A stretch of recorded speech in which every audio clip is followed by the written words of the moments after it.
높다라고 하는 것은 여러분들이 가지고 계신 꿈이 높다. 꿈. 아주 고상하다라고 생각을 하기 때문입니다. 여러분이 가지고 계시는 그 꿈이 무엇인가? 그것은 민걸 목사님하고 이현욱 목사님께서 함께 지으신 공저죠. 교회 원형. 그 책의 제목이 잘 말해주고 있습니다. 이 시대에는 교회다운 교회를 찾아보기가 어려워요. 그래서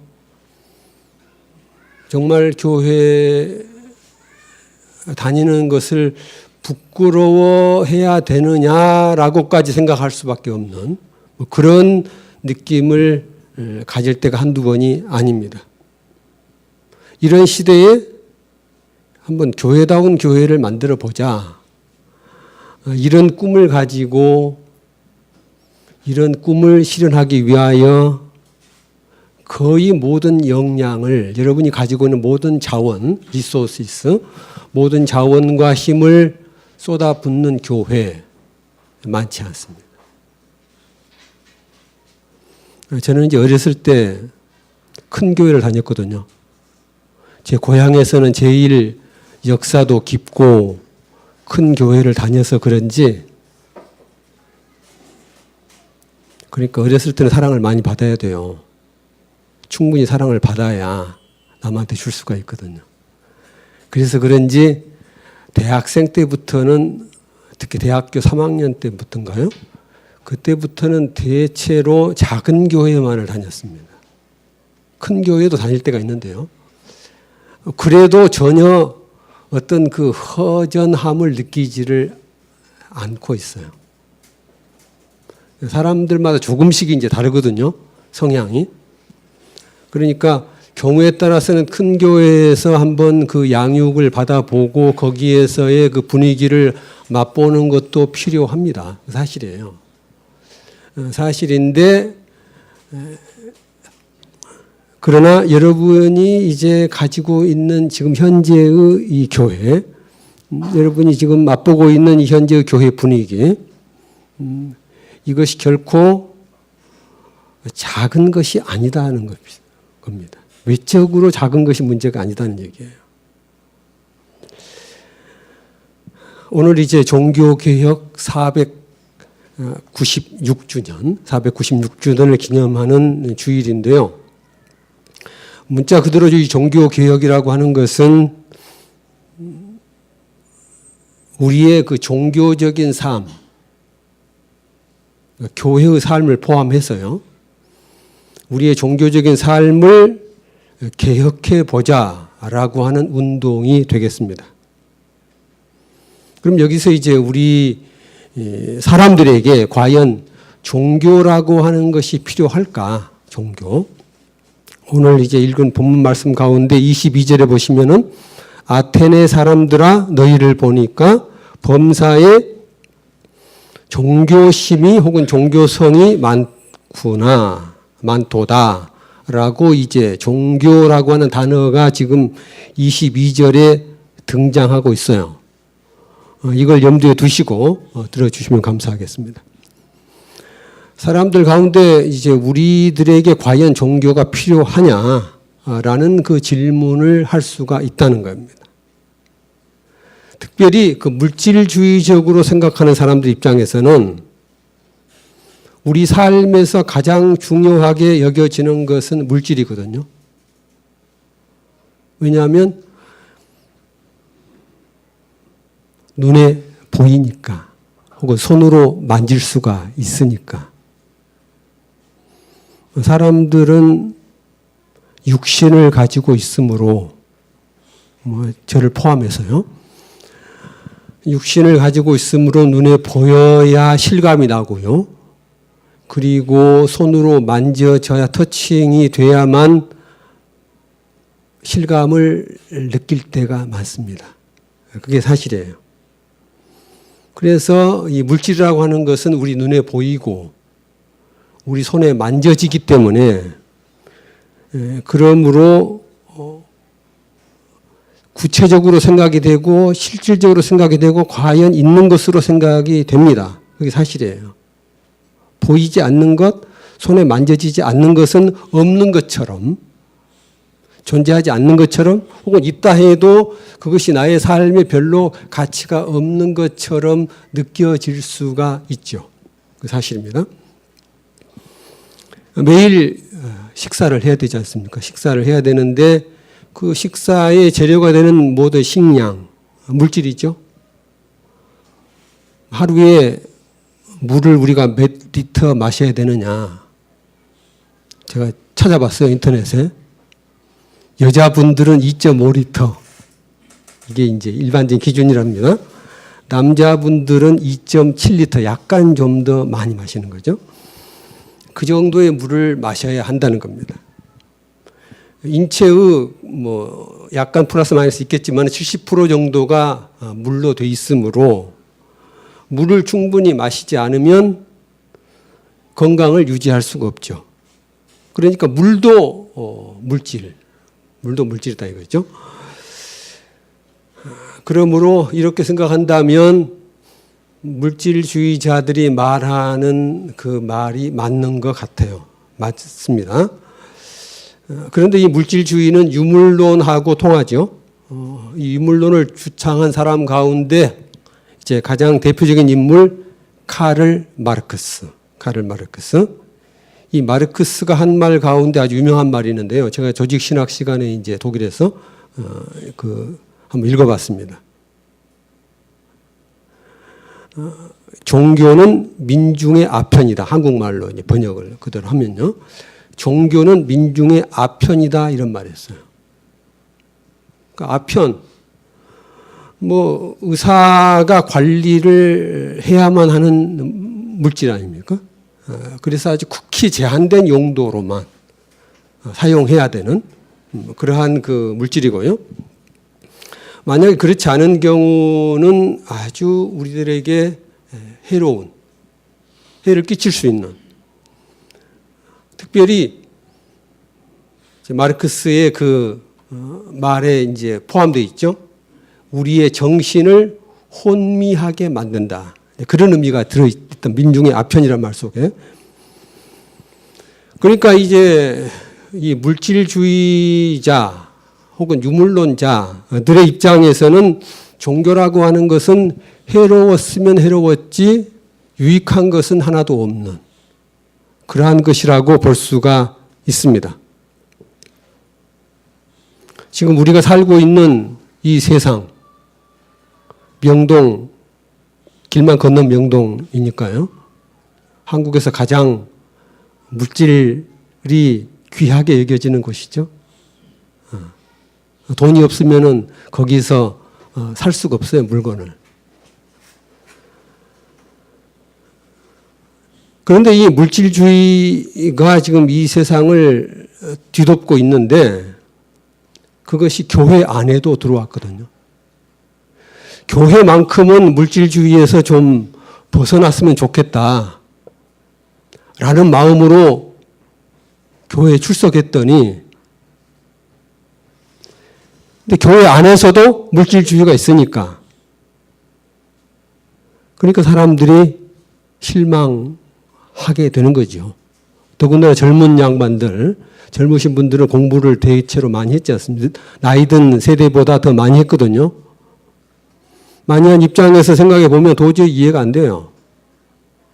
왜 기성세대 목사님들이 운영하는 그 큰 교회들 혹은 중견교회를 할지라도 왜 그렇게 많이 물질주의적인 방향으로 휩쓸려 가고 있을까? 도저히 이해가 안 된다라고 생각을 하는 것이 자연스럽다는 얘기예요. 유명한 그 오카논 목사님, 그분의 그 아드님이 쓰신 책이 있죠. 마케팅에 물든 부족한 기독교. 마케팅은 너무나 잘하시고요. 그러니까 교회가 완전히 상업주의에 물들었다. 그런 얘기가 되거든요. 이 상업주의, 문자 그대로 물질주의의 한 파생된 것이라 이렇게 볼 수 있습니다. 그래서 우리 이 한국 교회야말로 개혁이 대단히 필요한 교회라는 진단을 받고 있죠. 물론 이제 제가 오늘 종교라는 말을 사용을 하게 되면 이에 대하여 반감을 가지실 수가 있습니다.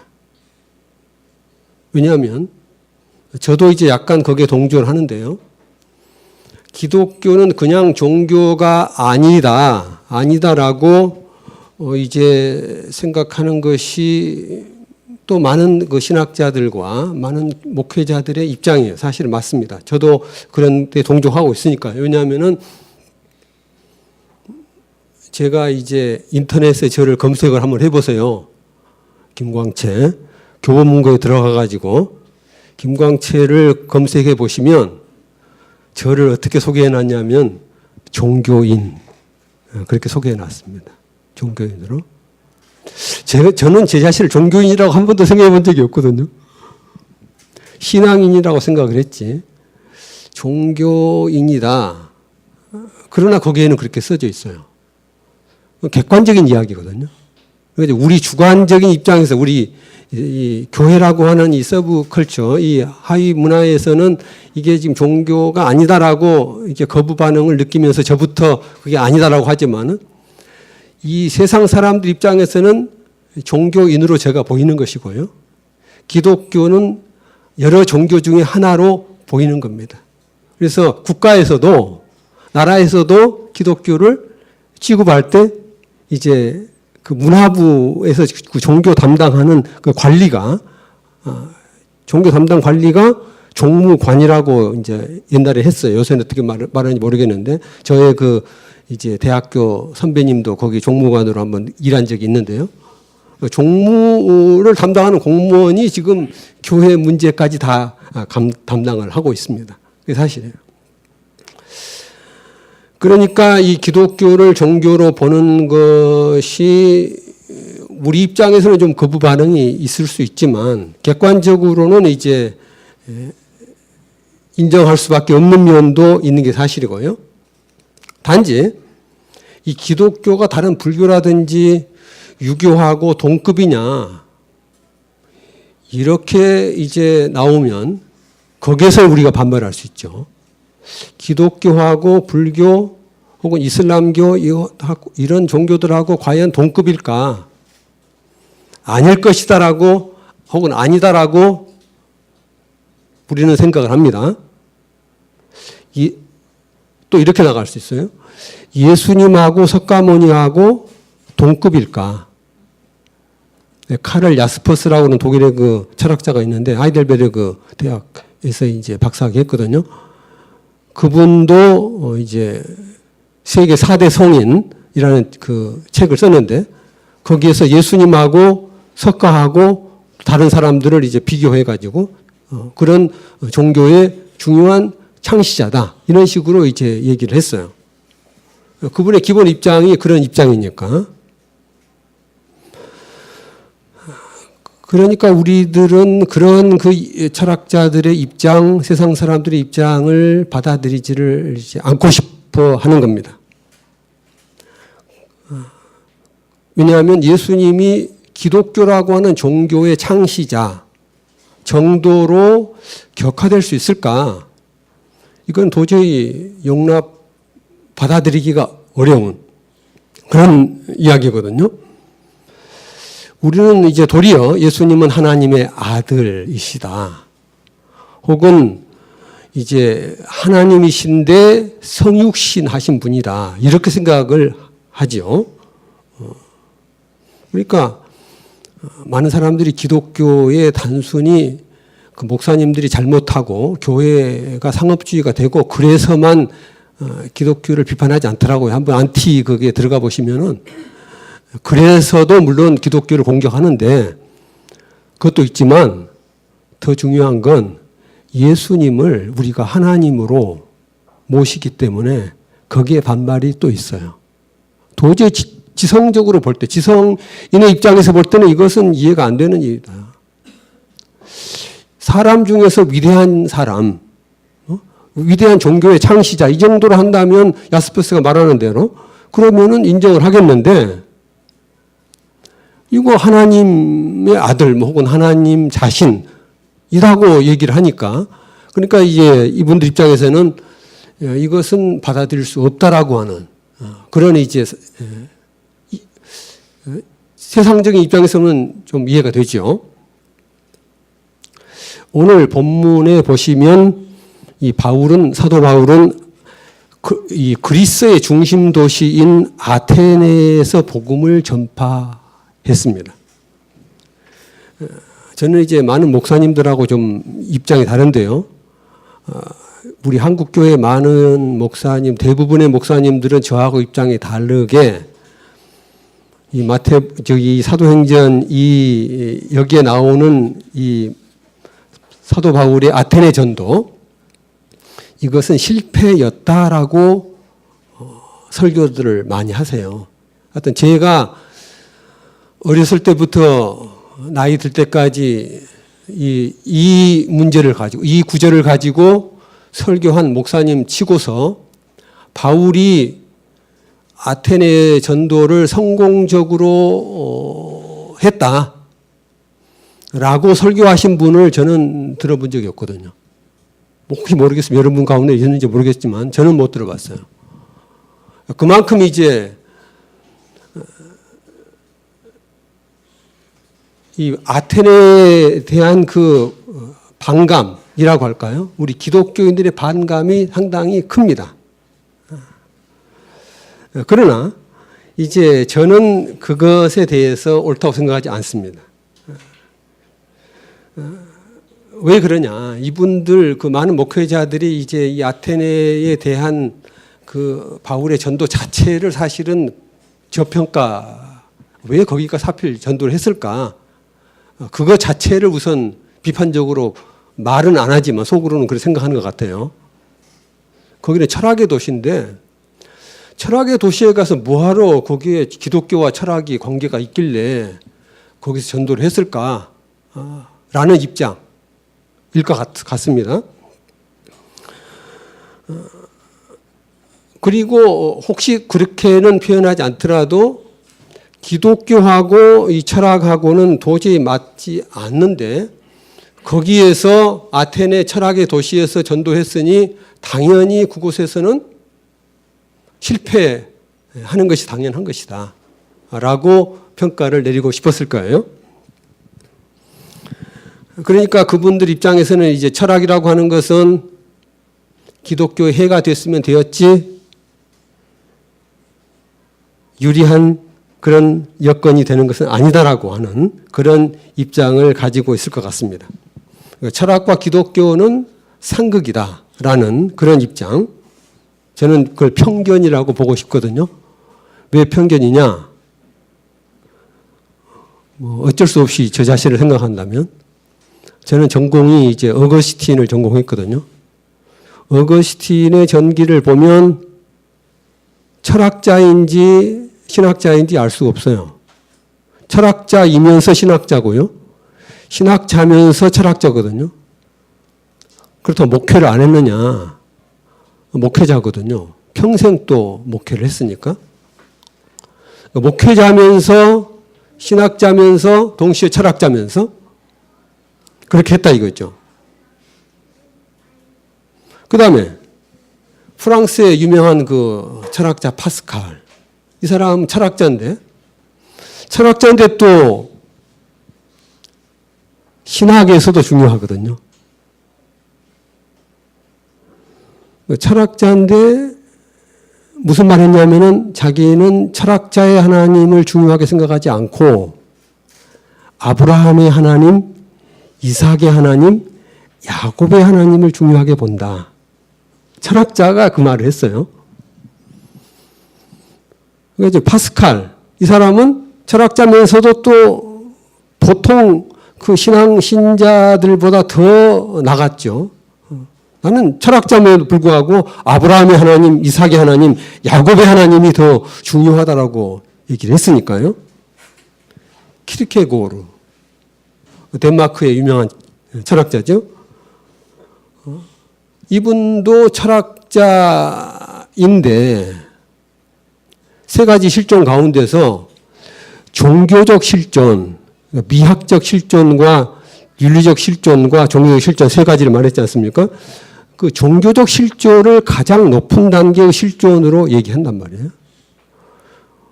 그러니까 이 키르케고르 철학자인데도 또 대단히 신앙적인 사람이죠. 평생 결혼도 하지 않고 그냥 주님을 위하여 헌신한 삶을 살았습니다. 그러면 종교개혁자 가운데는 철학을 공부한 사람이 없느냐? 우리는 저는 이제 성결교회지만 저는 장로교회거든요. 장로교회의 그 가장 존경하는 종교개혁자는 칼빈입니다. 칼빈인데 이 칼빈은 플라톤주의 철학을 공부를 굉장히 많이 했어요. 칼빈이 쓴 영혼 수면론이라는 책이 있는데요. 제가 이제 번역을 출판 안 했습니다. 번역해놨거든요. 번역을 하면서 이제 쭉 처음부터 끝까지 이제 저는 전부 다 번역했으니까 플라톤의 책을 엄청나게 많이 봤습니다. 그러니까 칼빈은 위대한 종교개혁자고 신학자임에도 불구하고 플라톤의 철학에 대하여 대단히 공부를 많이 한 사람이다 이거죠. 종교개혁자 루터도 신학을 공부하기 전에 비텐베르그 대학에서 철학 교수를 했습니다.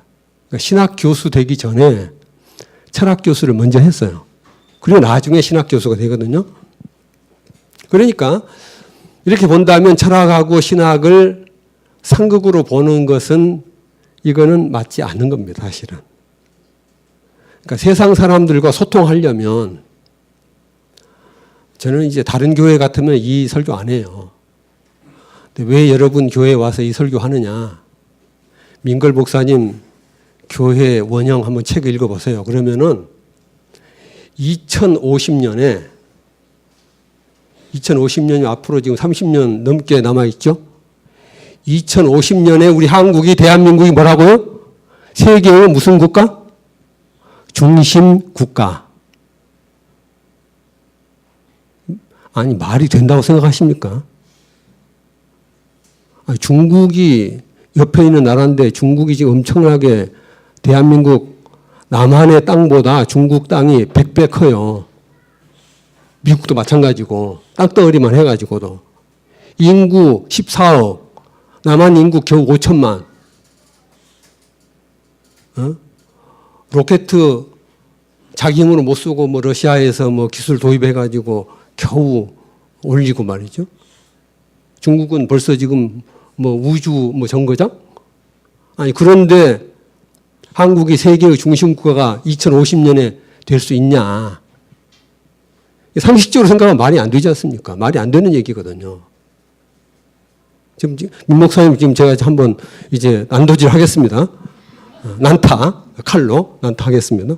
말이 안 되는 얘기인데 왜 그 말이 안 되는 그 말을 하느냐? 그건 바로 다른 데 있는 게 아니거든요. 사람을 사람답게 만드는 것은 사람의 정신입니다. 물질주의하고 전혀 이제 반대되는 얘기죠. 물질주의 자들은 입장에서는 이제 물질이 중요한데, 지금 물질주의를 반대하는 입장에서는 물질은 우리의 삶에 필요한 건 사실이지만 그것이 전부가 아니라는 얘기거든요. 정신적인 것이 중요하다. 근데 사람의 그 정신 가운데서 가장 중요한 게 뭐냐? 사람을 가장 사람답게 만드는 것이 무엇이냐? 사람답게 만드는 거. 나의 창조주께서 내 안에 계셔야 남이 보든 안 보든 상관없습니다. 제가 좋아하는 성경 말씀 가운데 한 뭐가 있냐면은 천국은 겨자씨와 같은 것이다. 처음에 우리 찬송 인도하시는 청년께서 단어는 겨자씨 단어를 쓰지 않았지만 거기에 통하는 그 찬송을 인도하셨거든요. 눈에 보이고 만져지고 거창한 것으로 보이는 그런 것이 중심이 아니고요. 지극히 작은 거, 눈에 보이지 않는 거, 다른 사람들이 알아주지 않는 거 말이죠. 한국이 보잘것없지 않습니까? 보잘것없어요. 겉으로 볼 때는. 그런데 삼손의 손에 들려진 당나귀 턱뼈가 보잘것없다 할지라도 하나님의 능력이 그와 함께 했을 때 그 작은 것이 엄청난 일을 해냈다는 겁니다. 그러니까 우리가 지금 아무리 작고 연약하고 사람들이 알아주지 않는 것처럼 보이는 그런 것이라 할지라도 그것은 중요한 것이 아니에요.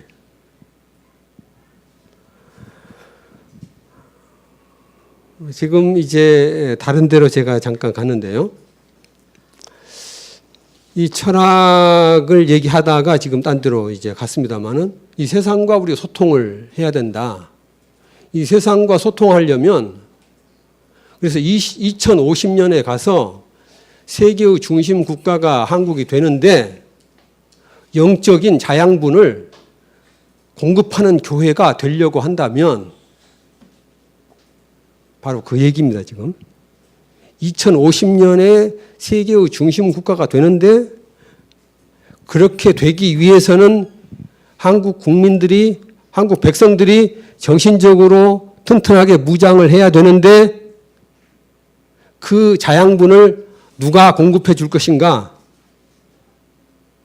물질주의와 상업주의에 찌들어 있는 대형교회에서 공급해 주겠습니까? 가능하겠냐 그 말이에요. 안 되거든요, 그거는. 눈에 보이지 않지만 보잘것없는 것처럼 보이지만 아무것도 아닌 것처럼 보이지만 그래도 주님이 함께 하시면 내가 아니라 주님께서 함께 하시기 때문에 할 수 있다. 할 수 있다. 이것을 믿는 사람들이 할 수 있기 때문에 제가 말씀드리는 거예요. 그런데 그렇게 하려면 그들과 소통해야 되므로 그들의 언어를 알아야 되고요. 그들의 논리를 알아야 됩니다. 그들의 언어를 모르고 그들의 논리를 모를 때 우리는 복음을 증거할 수가 없어요. 아무리 외쳐도 그쪽에 받아들이지 않기 때문에. 왜 예배 형식을 지금 여기에서는 이렇게 바꿨습니까? 다른 교회에서는 안 그러는데. 다른 큰 교회 가보세요. 그러면은 예배 형식이 이렇지 않거든요. 그러면은 왜 그럴까? 젊은 사람들과 소통하자는 얘기거든. 지금 이 예배 형식을 이렇게 바꾼 얘기는요. 나이 든 사람들을 기준으로 해서 예배 형식을 바꾼 게 아닙니다. 지금. 젊은 사람들과 소통하자는 얘기예요. 기성세대가 과감하게 자기의 기득권을 내려놓고 젊은 사람들하고 통해보자. 그래야 앞으로 30년 후에 50년 후에 100년 후에 교회를 한국을 담당할 수 있다. 그래서 바꾼 거 아닙니까?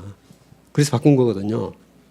그렇다면 젊은 사람들과의 소통을 위해서 바꿨다라고 한다면 세상 사람들과의 소통을 위해서도 우리 자신을 깨트려야 한다는 겁니다.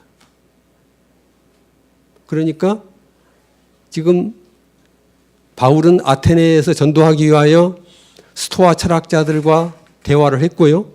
에피쿠로스 학파 철학자들과 대화를 했습니다. 그들의 히랍 그리스 시인의 그 시까지 인용을 해갔어요.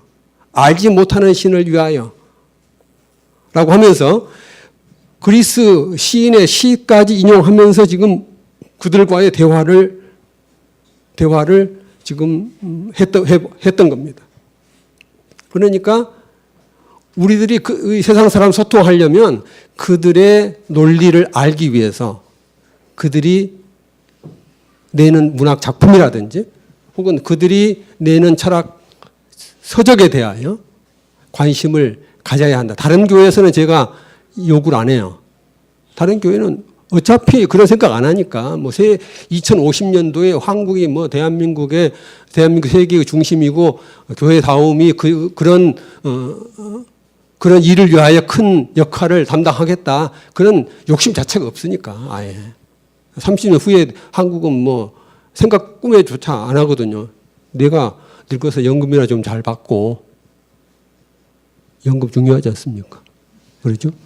연금 잘 받고 그냥 편안하게 살면 되는 것이지. 그래서 그냥 가면 되는 거지. 그렇게 골치 아프게 30년 후에 50년 후 내 손자 세대까지 생각하느냐. 그러나 나도 손자가 있는데요. 손자 세대까지 생각을 해야 돼요. 내 손자는 분명히 건강하다면, 건강하지 않을 수 있습니다. 그러나 건강하다면 2100년 이상 살 수 있거든요. 지금 현재 2013년인데, 생각해 보세요. 90살, 앞으로 100세 시대 아닙니까? 그렇다면 지금 내 손자가 죽을 때까지 생각한다면 그것만 해도 지금 중손자 생각하지 말고 100년 후까지 생각해야 돼. 100년 후까지. 내 말이 틀렸어요? 맞는 말이거든, 이거. 그러면 지금 앞으로 10년만 생각하자. 이거는 얼마나 이기적입니까? 나만 생각하자는 얘기거든. 10년 이후는 어찌되든 상관없다. 기껏해야 한 15년, 20년. 그 이후는 나는 상관없다. 이런 식으로 하면은 그 할아버지한테 손자들이 얼마나 원망스럽겠어요. 왜 그 할아버지는, 왜 할머니는 도대체 우리 세대를 위하여는 전혀 고려하지 않았냐. 그러니까 영안실에 가서 봉안당에 가서 할 수 없이 후손된 의무를 하기 위해서 가기는 가겠지만 진정으로 고마운 마음으로 가겠습니까? 그건 아니거든요. 그때 우리 할아버지가, 우리 할머니가 나를 좀 쓰다듬어 주시고 과자 좀 사줬다. 그 정도 느낌 가지고 갈 거란 말이에요. 조금 더 이제 잘해 주신 분도 있겠지만은 평균적으로 본다면 그럴 거란 말이에요. 후손들이 기억하지 않는단 말이에요. 좋습니다. 시간을 너무 많이 뺏은 것 같아서 하여튼 줄이도록 하겠는데요. 여하튼 이제 아테네 전도는 실패가 아니었다는 거. 왜 실패가 아니냐? 다른 목사님들과 지금 저는 다릅니다. 34절에 보시면, 본문의 34절. 몇 사람이 그를 친하여 믿으니, 옛날 성경으로 저는 봅니다. 그럼 비슷합니다. 몇 사람이 그를 친하여 믿으니 그중 아레오바고 관원 디오누시오와 다말이라 하는 여자와 또 다른 사람들도 있더라. 아테네 전도 실패라고 했는데 많은 목사님들이 아니다. 이것이 성경에 지금 있잖아요. 아레오바고 관원. 아레오바고가 어떤 기관입니까? 요즘 우리 대한민국 같으면요. 대법원을 얘기하는 겁니다. 아니면 헌법재판소. 대법관 내지 헌법재판소 재판관 정도면 대단한 자리 아닙니까? 그런 관원이 예수를 믿었다. 대단한 거예요. 그런 정도의 지금 성과를 거뒀는데, 그리고 그 양반 혼자만 예수 믿었냐? 다말이 여성 성도 이름을 지금 딱 적시를 했습니다. 다말이라고 하는 여성 그 성도하고 또 다른 사람들도 있더라. 다른 사람도 전도했거든요. 믿었단 말이에요. 아테네 교회가 형성이 됐단 말이에요. 그런데 이런 분명한 그 34절 말씀이 있음에도 불구하고 아테네 전도는 실패였다. 이거는 성경을 제대로 안 봤다는 얘기죠. 보고 싶은 것만 보고 싶지 않은 것을 안 봤다는 얘기입니다. 그런데 이 바울이 아까 22절 말씀을 제가 지적했습니다마는 아테네 사람들아 너희를 보니까 범사에 종교성이 많도다. 종교성이 많도다. 이렇게 얘기했습니다. 이 아테네 사람들은 비록 철학의 도시에 살았지만 종교성이 많았다 이거죠. 아테네는 항구 도시거든요. 물론 항구 바로 옆에 있는 건 아니지만 그래도 그 항구에 아주 가깝고 외항이 있기 때문에 서울보다는 훨씬 더 그 바다에 더 가까이 있습니다. 항구 도시는 마찬가지예요. 그런데 이 아테네 그러니까 상업이 발달했죠. 상업이 발달하고 상업에 종사하는 사람은 상인이거든요. 뭐 저를 또 말씀드리자면은 저의 부모님은 장사하는 사람이었거든요. 그러니까 저는 아버지를 생각해서라도 혹은 어머니를 생각해서라도 결코 상업에 대하여 부정적으로 생각하지 않습니다. 아니, 내 부모님이 상업에 종사하셨는데 상업을 어떤 위교식으로 산업공상 해가 제일 하질로 그렇게 평가한다. 이거는 잘못된 것이다. 제가 유교를 싫어하는 이유 중에 하나가 그거예요. 유교는 이 상업을 아주 이렇게 그러니까 상업주의하고 상업하고는 다르거든요. 상업주의는 그것만 지금 상업만을 중요하게 생각하는 거니까 지금 문제가 되는 거고 상업 그 자체가 문제가 되는 게 아니단 말이죠. 그러니까 이 아테네 사람들은 이 상업에 종사를 많이 했기 때문에 물건을 최대한 싼 값에 사가지고 최대한 비싼 값에 팔아야 그게 상업 장사를 하는 그 상인의 기본기이지 않겠습니까? 당연하거든요. 거기에 이력이 났단 말입니다. 이력이 났으면 이제 눈에 보이는 물건의 중요성, 딱 어떤 물건을 본다면 자기 적어도 취급하는 물건이라면은 그 취급하는 물건이 얼마나 값이 나갈 것인지, 진짜일 것인지 가짜일 것인지, 진짜일 것이라도 품질이 최상일지 중상일지 아닐지를 딱 캐치를 할 거란 말이에요. 그렇지 않겠어요? 자기가 취급하는 적어도 품목에 대해서는 그럴 겁니다. 그런데 장사를 하려면 눈에 보이는 물건도 잘 봐야 돼요. 그걸 못 보면은 이 장사할 수 없으니까. 그러나 또 중요한 건 장사 잘 하시려면 사람을 잘 봐야 된다. 사람. 자기와 거래하는 사람을 정확하게 평가할 수가 있어야 됩니다. 보이는 것은 쉽게 판단이 되는데 보이지 않는 사람의 마음은 쉽게 판단하기 어렵거든요. 어렵습니다. 사람은 어떤 존재냐? 물질을 매일같이 생산, 소비하는 존재인데요. 그와 동시에 가치를 추구한다는 거예요. 가치.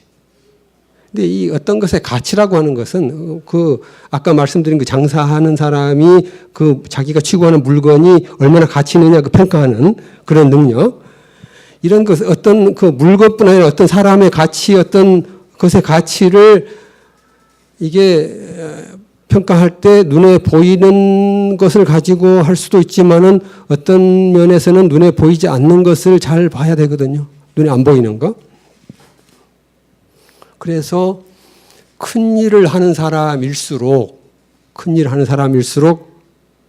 어떤 특징이 있는가? 다른 사람들이 못 보는 것을 보더라고요.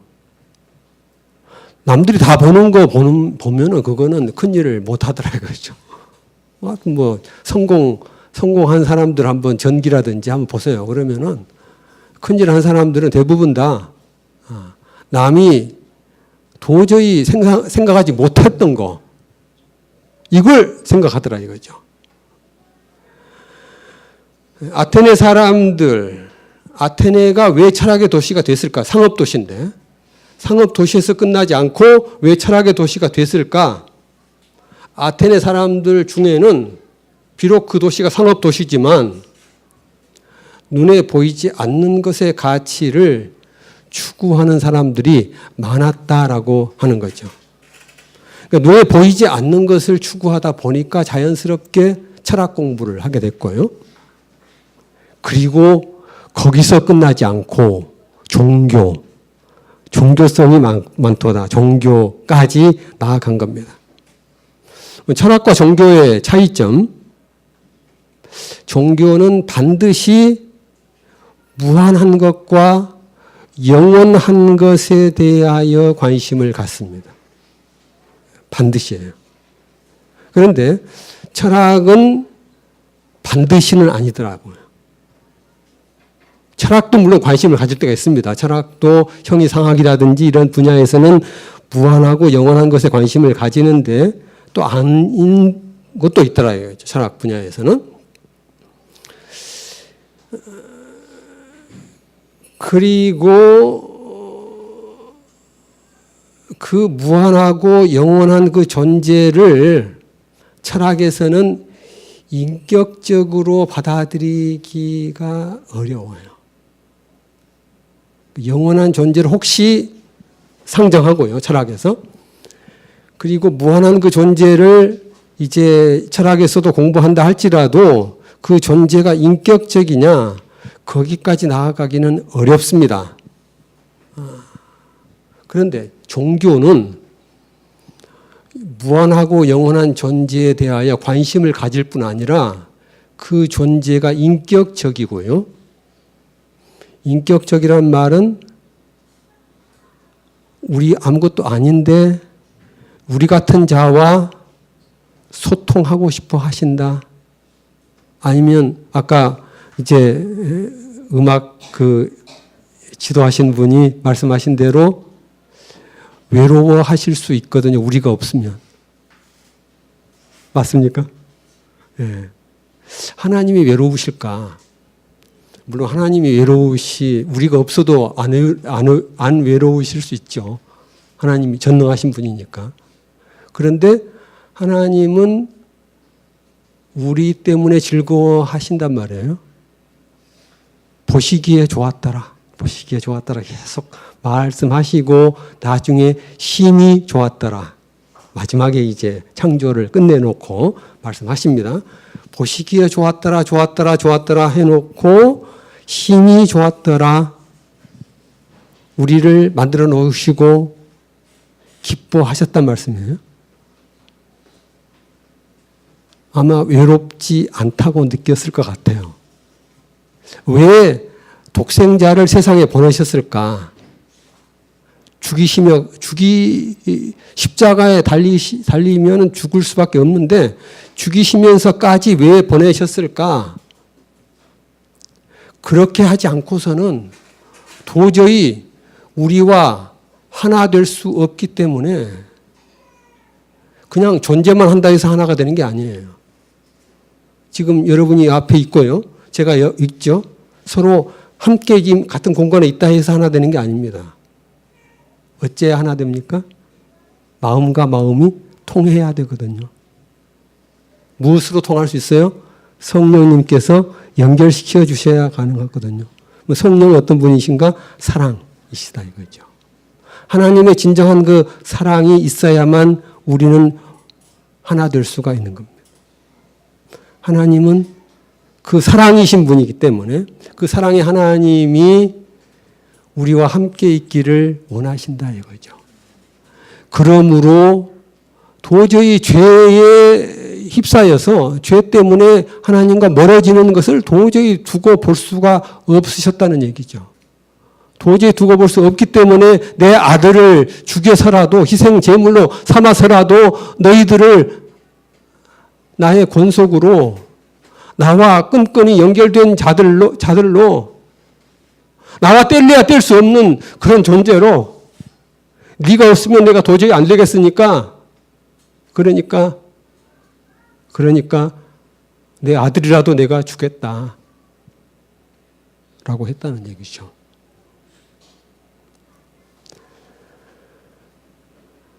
그러니까 철학은 또 어떤 차이가 있느냐. 철학은 공부를 많이 해야 됩니다. 공부를 많이 해야 되는데 어려운 책도 많이 읽어야 되고요. 근데 종교는 공부를 좀 적게 해도 또 어려운 책을 많이 안 읽어도 된다는 얘기예요. 그러니까 훨씬 더 개방적이죠. 철학은 이게 들어가려면 이 진입 장벽이 있어요. 진입 장벽이 있어가지고 제대로 공부하지 않은 사람은 제대로 책 안 읽은 사람은 철학 공부하기가 대단히 어렵게 진입 장벽이 딱 가려져 있다 이거죠. 종교는 그런 진입 장벽이 없다는 겁니다. 그런 담장이 허물어져 있어요. 공부하지 않아도, 아무것도 몰라도, 책 많이 안 봐도, 아니 하나도 안 봐도, 그래도 주님을 받아들이기만 하면, 나를 위하여 십자가에 달리신 그분을 믿기만 하면 된다라고 하는 겁니다. 그리고 또 차이점이 있습니다. 종교는 더 많은 헌신을 요구한다. 헌신. 철학은, 그래서 철학을 하려고 해도 좀 열심히 하려고 하면은 많은 걸 희생해야 되겠죠. 많은 걸 희생해야 됩니다. 사실은 희생해야 되는데 종교만큼은 헌신을 덜 요구할 겁니다. 종교는 어느 정도 헌신을 요구하느냐? 사람의 그릇에 따라서 달라요. 감당할 하는 만큼만 시험을 주시거든요. 그러니까 그릇이 큰 사람한테는 큰 시험을 주시고, 그래서 그릇이 큰 사람은 예를 들면 순교까지 하게 합니다. 내 몸을 한번 바쳐봐라. 그렇게까지 요구하거든요. 그렇게까지 요구를 안 당한다 할지라도 많은 것을 드릴 수밖에 없도록 요구를 하신다. 교회 안 나오는 이유, 여러 가지 이유가 있는데, 안티들이 왜 교회 안 나오느냐, 교회 반대하느냐, 교회에서는 요구사항이 많거든요. 많이 요구합니다. 시간 요구하죠. 물질 요구하죠. 에너지 요구 많이 하거든요. 그 요구를 다 들어줄 수가 없어요. 현대생활 하다 보면은 가족들도 돌봐야 되고요. 여행도 다녀야 되고, 영화도 봐야 되고, 할 일이 굉장히 많은데, 교회에다가 그렇게 많은 시간과 에너지와 돈을 투자하다 보면 언제 가족 챙기고, 언제 여행 다 하고 말이죠. 다 하느냐. 안 된다. 이 수준을, 직장에서도 대화를 하려면 수준이 맞아야 되는데 그 수준을 맞출 수 없다 이거예요. 그러니까 이런 헌신을 너무 많이 요구하는 이 종교 싫다. 이런 얘기거든요. 그런데 종교개혁 시대에 유럽 사람들 어떤 사람들이었느냐? 제가 책을 보니까요. 왜 루터가 종교개혁 성공했고 칼빈이 왜 성공했을까? 루터가 훌륭했고 칼빈이 훌륭했기 때문에 성공한 것도 있지만 더 중요한 것은 16세기 유럽 사람들은요. 오늘 20세기, 21세기 현대인들보다도 훨씬 더 종교적이었답니다. 제가 한 말이 아니에요. 서양 사람들이 써놓은 책에 그렇게 되어 있습니다. 16세기 유럽의 종교개혁 시대에는 그 시대 유럽 사람들 훨씬 더 종교적이었다. 다른 말로 한다면 헌신을 할 용의가 되어 있었다는 얘기예요. 헌신. 무슨 말입니까? 면죄부 사라고 교황청에서 면죄부 판매했지 않습니까? 판매할 때 그 값을 보니까요. 그때 당시 이제 그 면죄부 사는 사람들 동기가 여러 가지 있을 거 아닙니까? 죄를 지었기 때문에 이제 면죄부를 사는 건데 가장 많은 죄를 짓는 것이 간음죄예요. 간음죄가 많더라고요. 서양 사람들은 잘 아시는 대로 체력이 좋아요. 한국 사람들보다. 그렇기 때문에 섹스 이게 굉장히 강합니다. 유부녀하고 그러니까 간음을 했을 때 최소 얼마 내야 되느냐? 4굴덴 내야 되는 4굴덴. 4굴덴 요새 돈으로 계산해 보니까 52만 원이더라고요. 금으로 환산해서 금값으로 52만 원이고 유부녀하고 간음했을 때는 6굴덴. 한 70만 원 내지 80만 원 정도면 됐다는 얘기죠. 재밌던 것은 수녀하고 했을 때 10굴덴. 130만 원. 그때 수녀들도 많이 불량했다는 얘기죠. 그렇죠? 그러니까 지금 4굴덴 52만 원 헌금하는 것이 아까워서 종교개혁에 찬성했을까? 그 사람들이. 그거 아니거든요. 52만 원 왜냐하면 52만 원 내고 천당에 간다면, 그렇지 않습니까? 52만 원 내고 천당에 갈 수 있다면 그거 52만 원 결코 비싼 게 아니에요. 그거는. 그거 용의가 돼 있다 이거죠. 그 정도는. 왜? 제가 아는 어떤 사람은 자기 젊었을 때 자기 전세 자금 전부 빼서 교회에 바쳤습니다. 그리고 자기는 월세 살아요. 그러면 그렇게 헌신할 수 있는데, 그러면 그 전세 자금이 엄청나지 않아요? 요새 같으면 아파트면 1억이 넘을 텐데 그걸 바치고 자기는 월세 산다. 말이 됩니까? 그러니까 50만 원 이건 아무것도 아니에요. 주님을 위해서라면은 1억도 바치고 10억도 바칠 수 있는 건데, 지금 그러니까 그때 면죄부 값이 52만 원 그게 비싸가지고 루터의 종교개혁 찬성했느냐? 그건 아니거든요. 그때 그 시대 사람들은 오늘날 시대 사람들보다 훨씬 더 종교적인 사람들이었으므로. 그러니까 그 사람들이 루터를 지지하고 칼빈을 지지했던 것은 제대로 한번 신앙생활 해보자, 그런 뜻이었거든요. 제대로. 그러면 제대로 신앙생활 하는 것이 헌금 많이 하는 것이냐? 만약 그걸로 우리의 영적인 갈급함이 해결된다면, 그런다면 종교개혁은 성공 못했을 거예요. 왜? 면죄부 그거 얼마 안 되는 건데 그거 내고 나의 갈급함이 해결되니까. 근데 기독교는 그런 종교가 아닙니다. 기독교는 어떤 종교냐? 타력 종교인데요. 타력 종교라는 말은 무슨 말인가?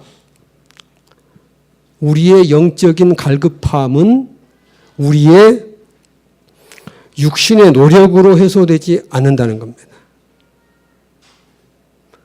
그러니까 다른 말로 한다면 우리 기독교는 대단히 우리 인간이 유한하다는 거, 그걸 전제로 한다는 얘기죠. 다른 말로 한다면 내가 아무리 착한 일 많이 하고요. 카톨릭에서 착한 일 많이 하지 않습니까? 개신교보다 카톨릭이 칭찬을 많이 받는 이유가 착한 일을 많이 하기 때문에, 그래서 칭찬 많이 받아요. 착한 일 많이 해서, 훌륭한 일 많이 해서, 그래서 영적인 문제가 해결된다면 간단한 문제입니다. 쉬운 문제. 물론 제가 이 말씀 드릴 때 여러분 보고 무슨 사회봉사라든지 그거 하지 말라는 뜻으로 말씀드린 게 아니에요. 지금 오해를 하시면 안 됩니다. 선한 일과 좋은 일은 많이 하면 할수록 좋은 거거든요. 그런데 우리 주님은 지금 우리 주님과 우리의 관계가 지금 중요한 건데요. 우리 주님은 우리를 받아들이실 때 우리의 공로를 보시고 받아들이지 않는다는 겁니다. 우리가 얼마나 지금 많은 일을 했고요. 얼마나 착한 일, 자선 사업을 많이 했는가, 그걸 보고 받아들이지 않는다는 겁니다. 이래서 어려워요. 우리 개신교 종교개혁자들을 이해하기가 어려운 것이 그겁니다. 그렇게 그냥 공로를 많이 쌓으면 구원받는다. 이렇게 말하면 참 쉬운데 왜 그렇게 말하지 않고 좀 어렵게 느껴지는 말을 할까? 이게 좀 문제거든요. 그런데 우리 주님은 그럴 수밖에 없는 게요. 우리 주님이 우리를 사랑하실 때 조건적이 아니더라고요. 조건적이 아니더라. 그러니까 우리의 어떤 이런 조건 저런 조건을 따져서 그 조건을 보시고 우리를 사랑하시지 않는다는 겁니다. 우리가 잘났기 때문에 사랑하시는 게 아니고요. 우리가 훌륭한 일을 많이 해서 사랑하시는 것이 아니고요. 그저 우리가 당신 곁에 있기만 한다면 그게 중요합니다. 주님 곁에 있기만 한다면 네가 내 곁에 있어만 다오. 그거예요. 그것이면 만족해 하시는 겁니다. 우리 주님이 원하시는 것은 우리의 존재 자체예요. 우리 있는 모습 그대로. 있는 모습 그대로 네가 내 곁에 있어다오. 그것이지 어떤 조건이 아니라고 하는 겁니다. 루터식으로 표현하겠어요? 루터식으로 표현한다면 주님은 우리의 겉사람을 더 중요하게 생각하는 것이 아니고요. 물론 루터는 바울의 용어를 받아들입니다. 속사람을 더 좋아하신다. 속사람. 아까도 말씀드렸지만 우리는 자꾸 눈에 보이는 걸 좋아하거든요. 눈에 보이는 것이 친밀하게 느껴집니다. 겉사람은 밖으로 드러나 보이죠. 그래서 성형수술, 우리 한국, 대한민국이 세계에서 아마 최고 수준이라고 생각이 됩니다. 겉사람을 아름답게 보이게 하기 위하여. 그런데 우리 주님은 겉사람이 아름다운 것보다는 속사람이 아름다운 것을 더 중요하게 생각하신다. 여기 젊은이들이 많은데요. 배우자 고르실 때 예쁜 거, 잘생긴 걸 기준으로 하지 마세요. 절대로. 중요하지 않습니다. 나이 들면 비슷해져요. 나이 들면. 진정한 크리스찬은 사람들에게 잘 보이려고 하지 않습니다. 우리 주님께 잘 보이려고 한다 이거죠. 사람에게 잘 보이려고 하는 게 아니고 주님에게 잘 보이려고 한다. 사람들이 알아주고 알아주지 않는 거 중요하지 않다. 설령 사람들이 알아주지 않는다 해도 우리 주님이 내 마음을 알아주신다면 그것으로 만족할 수 있다는 거예요. 물론 속상하죠. 내가 열심히 노력했는데 이만큼 내가 노력했는데 이만큼 내 정성을 들이고 이만큼 내가 사랑을 바쳤는데 왜 보답이 없을까? 보답이 없을까? 알아주지 않으면 속상합니다. 그리고 다른 사람들은요, 세상 사람들 특별히 어떻게 하느냐면은 안 알아주는 정도가 아니고요, 깎아내리려고 그래요. 어떻게 해서든지 깎아내리려고 합니다. 그런데도 주님 한 분만으로 만족할 수 있을까? 그래도 만족해야 되거든요. 사람들이 나를 칭찬해주고 너 잘했다. 너 기도 많이 했으니까. 너 교회 봉사 많이 했으니까. 너 착한 일 많이 했으니까 사람들 칭찬해주면 그때 용기가 나서 더 하고 싶은데 고래도 춤추게 한다 그랬지 않습니까? 칭찬. 그런데 칭찬을 못 받고 욕먹고 핍박받고 그래도 주님 한 분만으로 만족할 수 있을까? 이거거든요. 그래서 진정한 신앙인이 되기가 어려운 이유가 거기에 있습니다. 종교개혁자들이 왜 기도를 많이 했을까? 그리고 하나님 말씀을 많이 연구했을까? 정말 칼빈 보면 볼수록 놀랐거든요. 성경 66권 거의 대부분을 주석을 자세하게 했으니까 그 약한 몸으로. 루터도 로마서 강해했는데 로마서 정말 루터의 로마서 강해만큼 자세한 강해가 없더라고요. 찾아보기 어려워요. 성경 말씀을 그렇게 왜 가까이 하고 기도를 많이 했을까? 이 험한 세상을 살아가려면 왜 험한 세상인가? 사람들은 알아주지 않는 정도가 아니고 어떻게 해서든지 나를 비판하고 욕하고 능멸하려고 하기 때문에, 특히 크리스찬들을 더 그렇게 하려고 하기 때문에, 그러므로 이 험한 세상을 주님의 도우심이 없이는 살아갈 수 없으므로, 주님이 도와주시지 않으면 도저히 살아갈 수가 없기 때문에 그렇습니다. 이제 마치겠는데요. 우리 주님께서 이 교회다움 식구들이 추구하는 그 아름다운 꿈, 그 꿈을 이룰 수 있도록 항상 도와주시기를 간구합니다. 함께 기도하겠습니다. 감사하신 아버지 하나님, 당신의 거룩하신 임재를 날마다 시간마다 체험할 수 있도록 자주는 하지 혹시 못한다 할지라도 우리의 인생의 고비고비에서 주님의 그 거룩하신 임재를 체험할 수 있도록 허락하여 주옵시고, 그래서 이 시대에 참으로 우리에게 맡겨주신 그 사명을 잘 감당할 수 있도록 허락하여 주옵소서. 특별히 교회다움 식구들, 우리 대한민국의 장래를 생각하면서 세계의 수많은 굶주리고 육적으로 굶주리고 정신적으로 영적으로 갈급한 많은 사람들에게 참된 주님의 양식을 나눠주기를 원하는 당신의 귀한 종들에게 주께서 함께 하시사 당신의 종으로 끝까지 살아갈 수 있도록 힘과 용기를 날마다 부어 주옵소서. 함께 해 주옵시기를 원하옵고 예수님 이름으로 기도하옵나이다. 아멘.